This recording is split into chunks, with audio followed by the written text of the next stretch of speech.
Hello, hackers!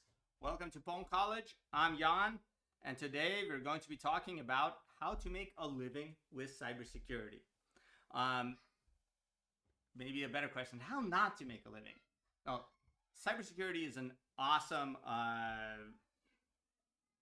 direction of life. It's an awesome passion. It's also a great way to actually make a interesting living that's continually changing, the continual dynamic. I'll give you a very high level overview. If we kind of dig into all of the different ways, I mean, A, we'll be here for hours. B, I'll talk more and more about things I have no idea about because, of course, this is the technical part of cybersecurity. There's also a lot of cybersecurity management, cybersecurity insurance, cybersecurity, a lot of intersections of different walks of life with cybersecurity. But pwn.college is an applied hacking site where you learn applied skills, and this is what we will focus on.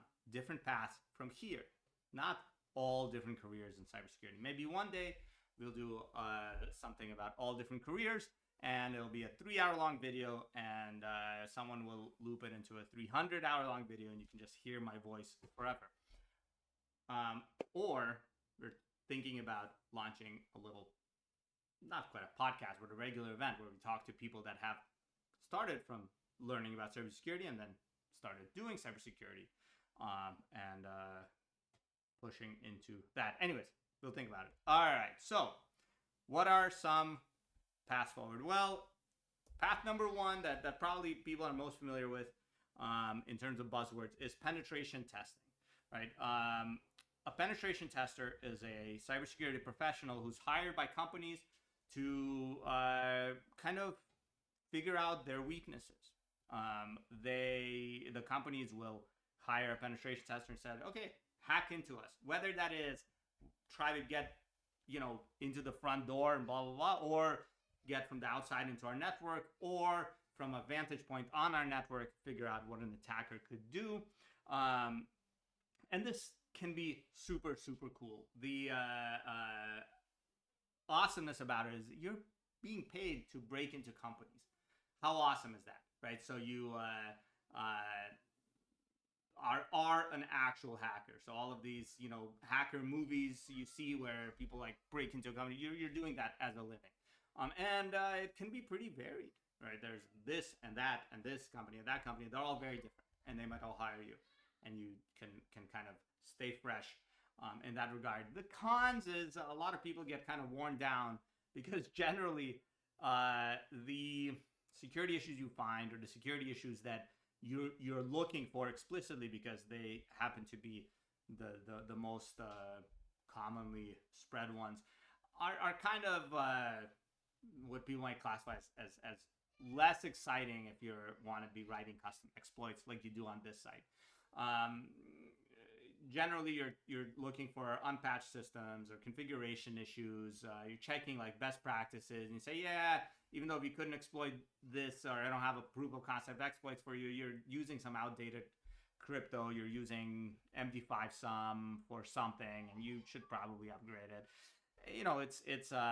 It can get kind of repetitive, and this is anecdotal. I have never had a career as a penetration tester, so I can't tell you that, yes, I got bored. I've talked to many people that kind of get bored from a repetition that they start noticing in among their clients. And another con is, of course, every time you go and, part of the fun is going in and actually hacking, and then you have to write all of this up and meet with clients and convince them that this is a problem and this can be a pain in the butt. And then you're under a lot of time pressure. You have X days to do the whole engagement, and you have to deliver. The tooling that people tend to use in these things is stuff like Nmap to scan the network, Nessus to scan for vulnerabilities, Metasploit for pre-canned vulnerabilities. You do, but not often, write novel exploits. You typically see, that Nessus tells you this is an outdated version of whatever, and you load in that module in Metasploit and fire. And burp for other network shenanigans. These sort of toolings that you'll notice you're not I mean, you have used some of these in your pwn.college journey, but pwn.college kind of focuses on a deep down, like new exploits, et cetera, which is less of what vulnerability testers tend to see. Local example in Phoenix, among many, is Bishop Fox. It's a company that does penetration tests, and there's a bunch of different companies like this in Phoenix that you can kind of explore. That's one career. What about another one? Another one is an in-house security engineer. Basically, if you work for any sort of large company, I, for example, have direct experience with this a number of years. I spent at a large US bank doing in-house cybersecurity. Basically, I would come into the office and I would look at one specific swath of or slice through the bank's internal software, and I would say, yes, no, or I would honestly do a lot of, hey, we need to deploy this patch, we need to deploy that patch. It's got pros and cons. The pro is very stable. It's, these large companies have internal cybersecurity needs, and those needs aren't going away. No matter how much code gets re-implemented in memory-safe languages, no matter how much this, how much that, they'll always need an in-house security team. Google will always have an in-house security team unless something fundamental changes with the industry. US banks or any banks will have internal cybersecurity teams. There's also, if they don't, you have a lot of really interesting, relevant experience that you can use to bail to other parts of the security industry. And another pro is, like I said, it's fairly chill. You tend to have a lot of time to explore, to think, to do your analyses. Unlike pen testing, where it's like, come on, we have to get the report to the client. The main con, you're looking at very specific software, and that's it.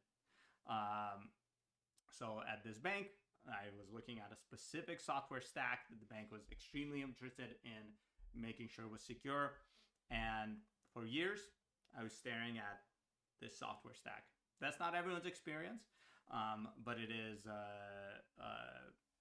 definitely not a unique experience. I think it's possible to kind of get outdated because you don't have the kind of impetus to stay up on the cutting edge,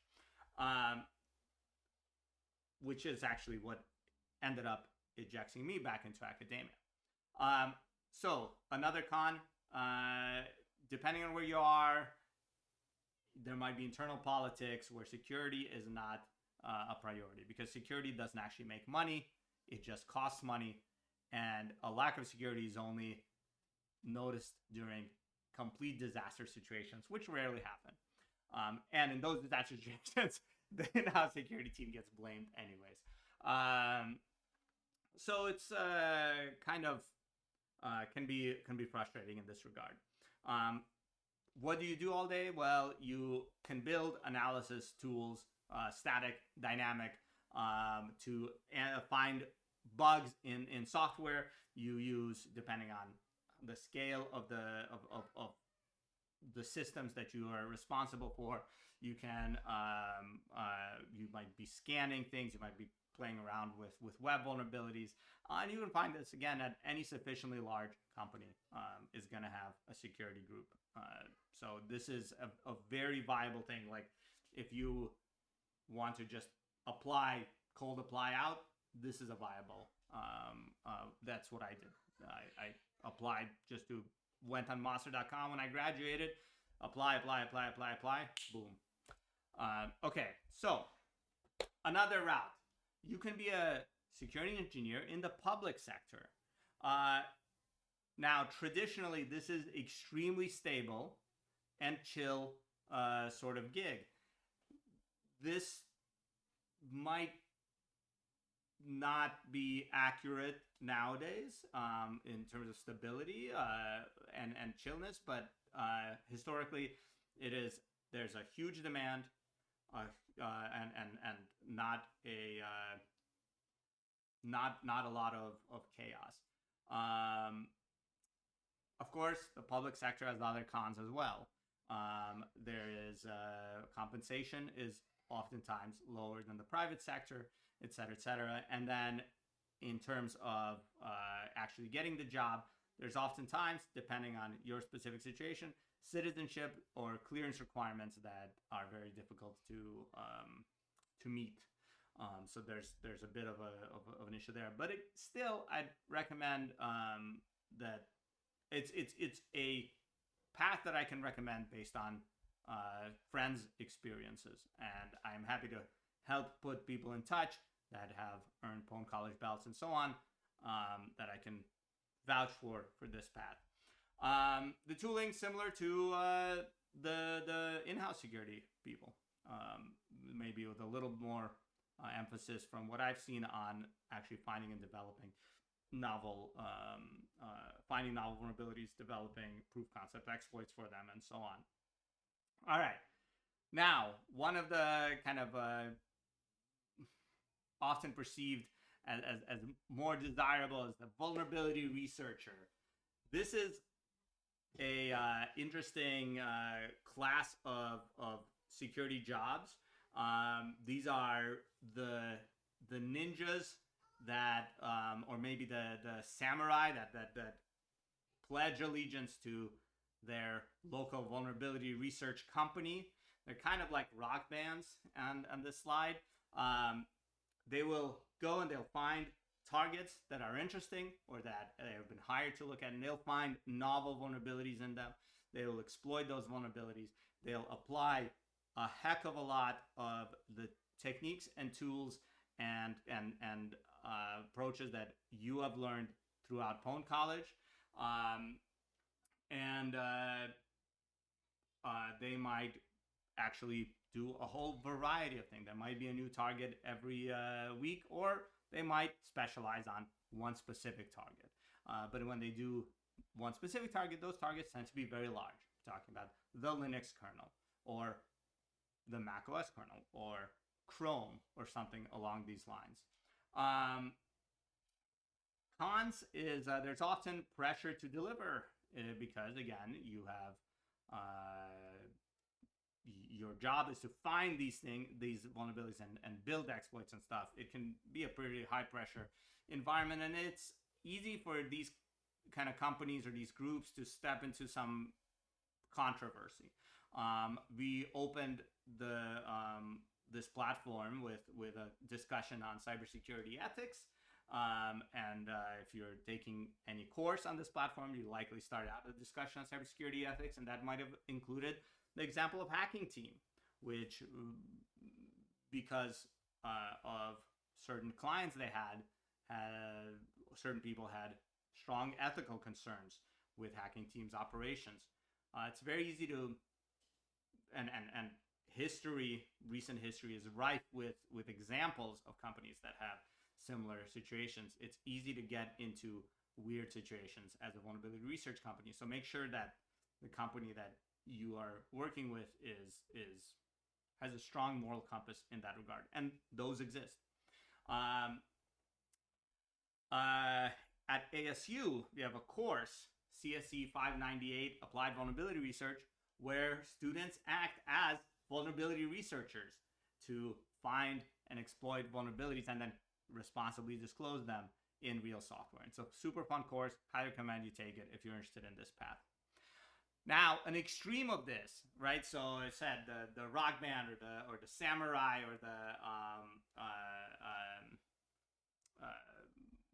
forgot what other example, but like the lone ninja, the lone Ronin, the lone rock icon of this is the freelance hacker. Like a vulnerability researcher, but just on their own, or maybe with like a buddy. They go and they earn their money from bug bounties, from pwn style competitions, etc. This can be a really interesting, crazy career, but it can also be very, very stressful, right? So if you don't find bugs, you don't eat, and that can be kind of a worry. If you're part of a vulnerability research firm or any of the other careers, of course, it's if you there's some week or some month or some quarter you don't find cool bug and develop a cool vulnerability that'll get you that income for that time, you're okay. But if you're on your own, then things start getting stressful. Also, with just yourself and with the pressure to find ways to monetize your exploits, there can be ethical concerns that rise up. The temptation is there because you have to make a living as well. And then the other con here over a long period of time is over specialization. If you're very good at finding bugs in Chrome, you might keep looking at Chrome, and suddenly Chrome creates a new exploit mitigation, the Chrome team, and deploys it, and suddenly it's so much harder to exploit Chrome, but you are so invested, you understand everything about Chrome, but very little about another complex target. And so, educating yourself, retooling for a new target can take time. It can be stressful, and it can lead to periods of low income. But this is very much, something that you could dive into by expanding on the knowledge you've learned on pwn.college. And it's a very unique sort of crazy career. Let me show you one example of kind of this local example, maybe. Hopefully the audio comes through.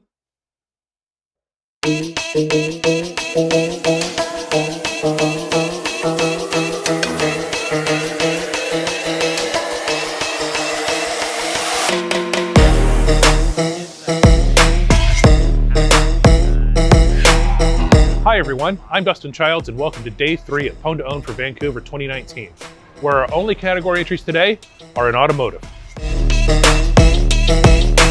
The final day of Pwn to Own Vancouver 2019 began with the withdrawal of Team Kunapon from the Automotive category. The fluoracetate duo of Richard Zhu and Amit Kama had quite the crowd as they entered the Tesla Model 3. After a few minutes of setup, they successfully demonstrated their research on the Model 3 internet browser. Seriously? We're done. They used a jitbug in the renderer to display their message and earn $35,000. And of course, since this is Pwn to Own, they also get the car. It should come. So that was Amat and Richard winning the Tesla, and I believe they got best of show for this one and some more money. This is an example, right? It's hype. It is kind of badassery, but it has, like any profession, pros and cons.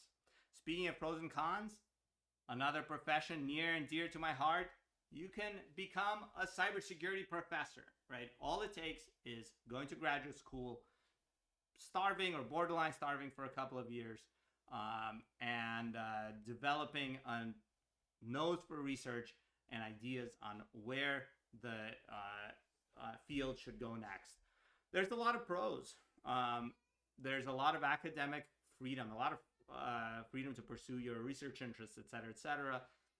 Eventually, you get tenure, and late in your career, the pressure decreases. But there is a high pressure early on, and it's awesome being involved.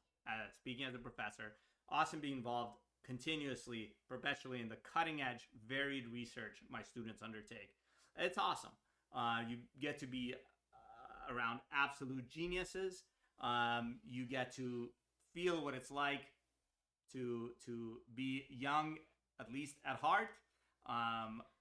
But it has its cons as well, right? So the public sector, which includes most academic jobs, pays worse. You typically take quite a significant pay cut choosing to go into academia over going to industry, and the bulk of your job has very little to do with writing exploits and analyzing software. The tool I use by far the most is Google Slides. followed by IPython for quick messing around with concepts, followed by LaTeX for writing it up. A lot of local examples on pwn.college and at ASU. If you're curious about this route, come talk to us. And again, a good step toward that is to get a belt, talk to us, and we'll pull you into research. There are a lot of other choices. I mentioned this is the career options that I am most familiar with. There are tons and tons and tons of other career options. Threat analysts, intrusion, fudge, my mind went blank. DFIR. That's embarrassing. Anyways, intrusion analysts, and then of course in the managerial realm, I mentioned, of course, there's all of these cybersecurity and, well, management. That's a huge thing. You know, there's a big gap between people that speak hacker and people that speak corporate, and bridging that gap is actually a very viable career option as well. All right. Whatever you choose, there's a lot of options. This is hilariously, I'm blocking the main message. Boom. There are a lot of jobs out there. And the amount changes whenever, you know, you pull the thing, and you know, when we're going through economic insanity, the number might shrink or grow. But cybersecurity has always been in demand. AI hasn't significantly dented that. Economic insanity hasn't fundamentally dented that. So it's a really cool career, and it's a career that you can really be always growing in. All right. How do you start? Well, how I started was, again, I went to monster.com and I applied to everything. And I'm not endorsing any specific job application. That's just what was big when I graduated from college, which might date me a little bit. But generally speaking, you know, you don't lose anything for applying. Make sure to mention your hands-on experience. There's a huge focus on hands-on experience in this field. You got a blue belt in pwn.college and you're applying to vulnerability research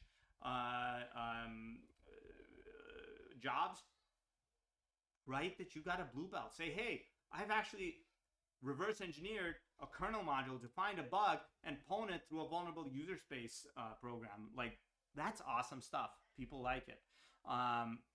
You can also stand out by getting certifications. Which certs are good and bad changes over time as certs succumb to uncertification, as new certs arise, etc.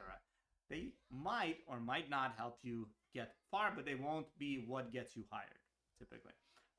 And a reputation always helps. If you've got a strong reputation in the CTF community or in the bug bounty world, or you have a bunch of CVEs or academic publications with applied research, or you're like a big influencer, that helps. Employers eventually come to you or come to someone trusted in the field and say, hey, I'm looking for someone that can do X, Y, Z. And that trusted person says, I know just the person for you. It's, again, a very cool field, very approachable, very possible to do awesome stuff on. We're always happy to chat more about it. You got questions, reach out to us on our Discord. And we hope that this kind of inspires you to keep pushing, keep hacking, and keep getting those flags.